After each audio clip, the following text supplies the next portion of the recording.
আসসালামু আলাইকুম রহমতুল্লাহ। Hi guys, কেমন আছো তোমরা? আশা করি আল্লাহর মতো ভালো আছো। আমি আলহামদুলিল্লাহ আল্লাহর মতো ভালো আছি। তো আবার চলে আসলাম আমাদের লাকসাম লেক পার্কে, জংশন। তো আসলে যখনই আমার মনটা খারাপ থাকে তখন আমি এখানে চলে আসি। তার জন্য আমার মনটা একটু হলেও ভালো থাকে এগুলো দেখার পরে। তো আসলে কী বলবো, তোমরা কেউ কে কে এখানে আসছো, কে কে এখানে এই জায়গাটা চেনো, আমাকে কমেন্ট করে জানাবা। আর দেখুন কি সুন্দর একটি ফুল, আসলে খুবই চমৎকার এখানে পরিবেশটা, আমার কাছে খুবই ভালো লাগে সবসময়। তো এখানে এক সময় অনেক জায়গাগুলো খারাপ ছিল, পরিবেশটা তেমন সুন্দর ছিল না। এখন আল্লাহর রহমতে অনেক সুন্দর হয়েছে পরিবেশটা, দেখতে খুবই চমৎকার লাগে।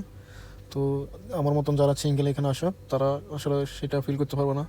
যারা গার্লফ্রেন্ড নিয়ে অথবা ওয়াইফ নিয়ে, স্বামী আর স্ত্রী আসে, হাজব্যান্ড ওয়াইফ যখন আসে এখানে, তখন তাদের কাছে আরও খুবই ভালো লাগে। তো এখানে সবচেয়ে থেকে বিকেলবেলায় খুবই সৌন্দর্য লাগে, আর শুক্রবারে, কেননা বিকেলবেলা এখানে অনেক ফ্যামিলি এখানে আসে, এরপর অনেক দোকানপাট বসে বিকেলবেলা। আর তাছাড়া এখানে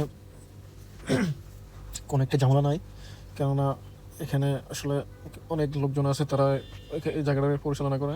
কোনো সমস্যা হলে সবাইকে, যে এটা আইনের, তাতে সবাইকে আইনের আওতা আনে। তো আসলে যার জন্য এখানে কোনো সমস্যা হয় না, তোমরা চাইলে এখানে আসতে পারো সবাই। তো এক সময় এই জায়গার পাশে অনেক নোংরা অবস্থা ছিল, আজকে অনেক সুন্দর পরিবেশ একটি।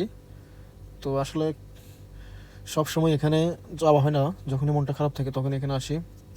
তো যারা এখানে আসতে চাও অবশ্যই আসবা আর ঘুরবা, আর আমাকে কমেন্ট করে জানাবা কে কে আসছো এখানে। জাকিয়া ফিরজা। তো আসলে খুবই চমৎকার একটি জায়গা, কি বলবো, যা চোখের সামনে দেখলে নয়। আর একটু পরে আমি তোমাদেরকে নিয়ে যাব লাকসাম জংশন রেল স্টেশনে। তো একটি ট্রেন কীভাবে যায় সেটা আমি দেখাবো। তো আমি চলে আসলাম এখন লাকসাম জংশন ট্রেন স্টেশনে।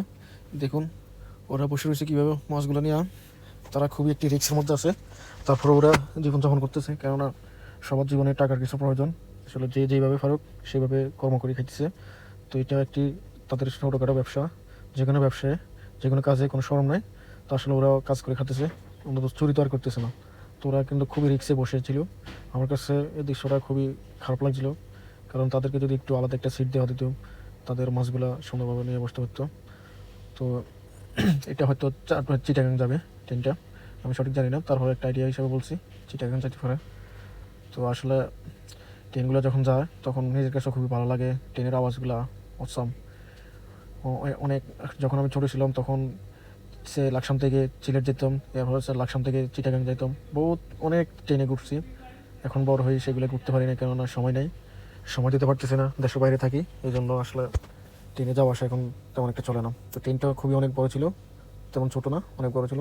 তো ভিডিওটা এখানে আজকের জন্য শেষ করতেছি। তোমরা আমার ভিডিওগুলো সাপোর্ট করবা, আমাকে কমেন্ট করবা আর আমার পাশে থাকবা। আল্লাহ হাফিজ।